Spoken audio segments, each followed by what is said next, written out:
क्या अमेरिका में हो चुका है सुनहरे युग की शुरुआत? किसकी बिगड़ी और किसकी बनेगी बात?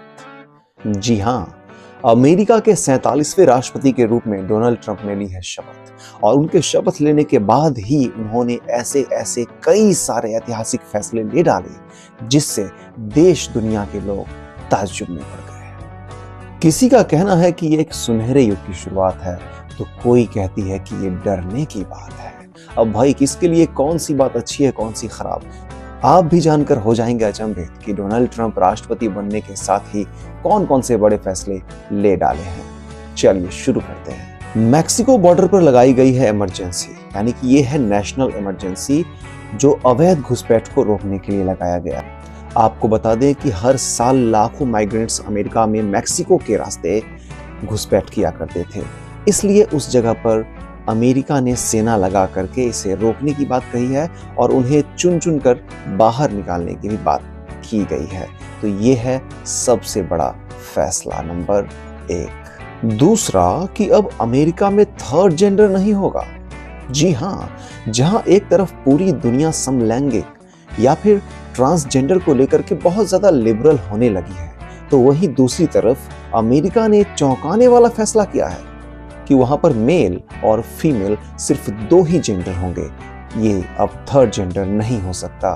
तो ऐसे में ये सोचने वाली बात है कि क्या अमेरिका जैसे डेवलप्ड कंट्री में ये फॉर्मूला चल पाएगा या नहीं। हालांकि इस फैसले को इतनी आसानी से लागू कर पाना संभव नहीं लग रहा है, इसके लिए विरोध प्रदर्शन भी झेलना पड़ेगा ट्रंप साहब को। ओम शांति ओम शांति। अरे ये मैं नहीं कह रहा हूं, ट्रंप साहब अब खुद कह रहे हैं कि शांति शांति और शांति, यानी कि भारत को विश्व गुरु मानना शुरू कर चुके हैं। वैसे कहीं ना कहीं ये लगता जरूर होगा कि मोदी जी जब 2014 में पहली बार प्रधानमंत्री बने थे, उस वक्त उन्होंने जिस तरीके के फैसले लिए थे, कुछ उसी तरह की झलक ट्रंप साहब में भी दिख रही है। उन्होंने विश्व शांति की बात की है और कहा है कि अमेरिका किसी दूसरे देश की जंग में या लड़ाई में अपनी सेना नहीं भेजेगा।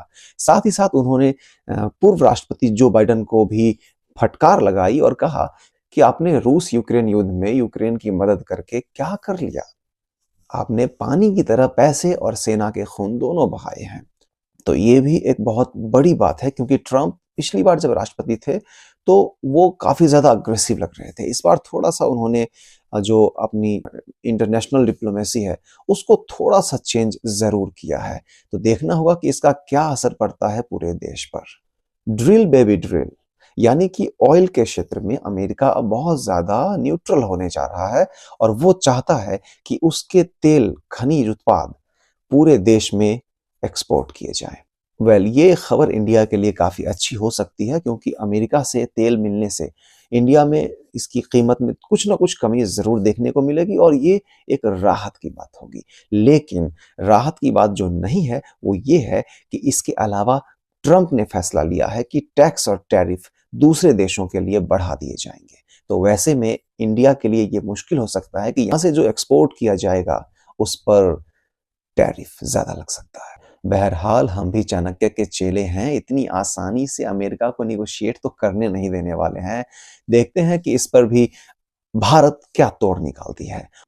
ट्रंप के शपथ ग्रहण में जो सबसे इंटरेस्टिंग बात लगी वो ये लगी कि पहली बार ट्रंप ने चीन का नाम सीधे तौर पे लिया और फटकार लगाते हुए कहा कि पनामा नहर हम फिर से वापस ले लेंगे, क्योंकि इस पर चीन अधिकार कर रहा है और हमारे अंगने में ही आके नाच कर रहा है। ये एक बहुत बड़ी बात है जो सीधे तौर पर अमेरिका ने चीन को कही है।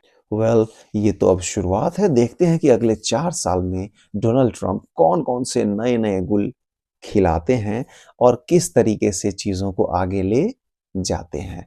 लेकिन इस वीडियो को अब यहीं पे हम रोकते हैं। जय हिंद।